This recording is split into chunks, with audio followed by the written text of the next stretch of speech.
এই মুহূর্তে আমি উপস্থিত হয়েছি কালীনগর সরোজনী প্রাথমিক স্বাস্থ্য কেন্দ্রে। দেখা গেছে অল্প কিছুক্ষণ আগে অর্থাৎ ঘণ্টাখানিক আগে একটি সড়ক দুর্ঘটনা হয়েছে। রাজেন্দ্র সিনহা নামের এক ভাই, উনি ওনার ঘর সাইচাপড়া, জিপির সাইচাপড়া কত নম্বর খণ্ড, সাইচাপড়া শ্রীধপুরে। কিন্তু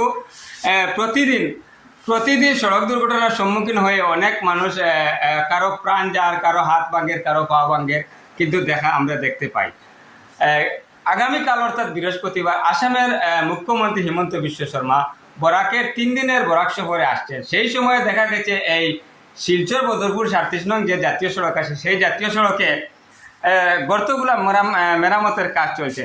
কিন্তু এখন প্রশ্ন হচ্ছে, এই গর্তগুলো মেরামত করা হচ্ছে শুধু আসামের মুখ্যমন্ত্রীকে দেখানোর জন্য না সাধারণ মানুষের জীবন রক্ষার জন্য?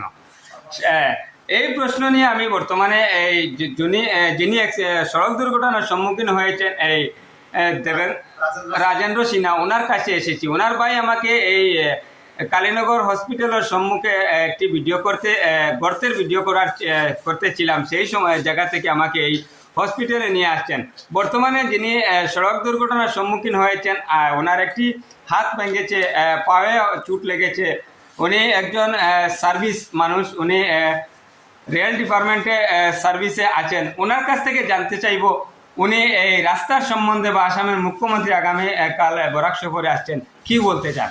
দাদা, যেহেতু আপনি সড়ক দুর্ঘটনার সম্মুখীন হয়েছেন, আপনার জীবন রক্ষা হয়েছে, তাই আপনার ঈশ্বর আল্লাহ আপনার মঙ্গল করুক, আপনার জীবন আবার ফিরিয়ে পেয়েছেন। আপনি যেহেতু বেঁচে গেছেন, আপনি আরও বরাক উপত্যকার সাধারণ যে মানুষ আছেন তাদের জন্য আপনি কি বলতে চাইবেন? তাই তো রাস্তাগুলো ভালোই তো, আর আমরা নিজেই অফিসে এখন দেখে তো আমি নিজেই এনজয় হয়ে গেছি।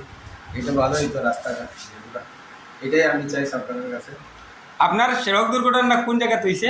ওই তো বাগমারা ব্রিজের এখানে। আপনি কোন জায়গা থেকে আসার পথে? আমি শিলচর থেকে শিলচর থেকে আপনি না, শিলচর থেকে বদরপুরে যাইতে আসলে আপনার ডিউটি যাওয়ার সময় আপনার এই সড়ক দুর্ঘটনা। আপনি কোন ডিপার্টমেন্টে চাকরি করেন? রেলে চাকরি করেন।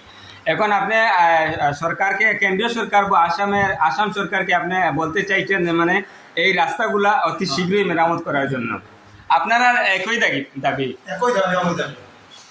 মানে রাস্তাগুলা মেরামত করা হইতো মানে স্থায়ীভাবে।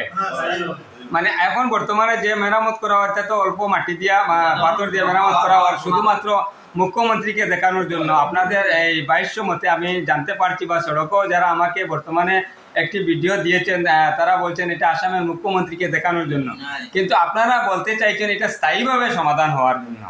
আচ্ছা, বরাক উপত্যকার যে গ্রামীণ রাস্তাগুলা একই অবস্থা, গ্রামীণ সড়কগুলো একই অবস্থায়, প্রায় জায়গা বাঙ্গিয়া, গত বন্যার সময় রাস্তাগুলো একদম প্রায় জায়গায় বাঙ্গনে একদম পরিণত হয়ে বাঙ্গিয়া খাড়ল হয়ে গেছে, কিন্তু দেখা গেছে এই রাস্তাগুলো মেরামত করা হচ্ছে না। তৎসঙ্গে এই দাবি আপনারা তুলতে চাইবেন কি, মানে গ্রামীণ রাস্তাগুলো মানে মেরামত করার জন্য?